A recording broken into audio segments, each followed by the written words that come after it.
Hello everyone, welcome back to my channel Bong spice fusion. আজকে আমি আপনাদের সঙ্গে পটল পোস্ত রেসিপি শেয়ার করতে চলেছি।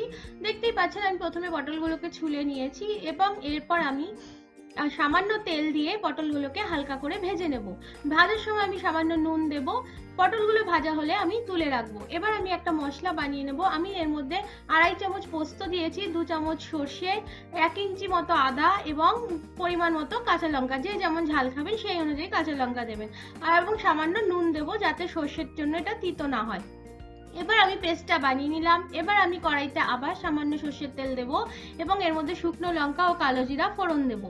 এবার আমি একটু হলুদ গুঁড়ো দেবো। হলুদ গুঁড়ো দিয়ে ভালো করে নেড়ে নেবো যাতে হলুদের কাঁচা গন্ধটা চলে যায়। এবার আমি যে মশলাটা বানিয়ে রেখেছিলাম সেই পেস্টটা আমি অ্যাড করে দেবো। ভালো করে মশলাটাকে কষিয়ে নেব এবং ঢাকা দিয়ে দেবো মশলাটা ভালো করে হওয়ার জন্য। মশলা থেকে তেল ছাড়লে আমি আগে থেকে ভেজে রাখা পটলটা দিয়ে দেবো এবং পটলটাকেও মশলার সঙ্গে ভালো করে আরেকবার নেড়ে নেব। এবার মশলার সঙ্গে পটলটা ভালো করে মিশিয়ে নিয়ে আমি কিছুটা জল দিয়ে দেবো পটলগুলো সিদ্ধ হওয়ার জন্য। জল দিয়ে আমি ঢাকা দিয়ে দেবো 5 থেকে 10 মিনিটের জন্য।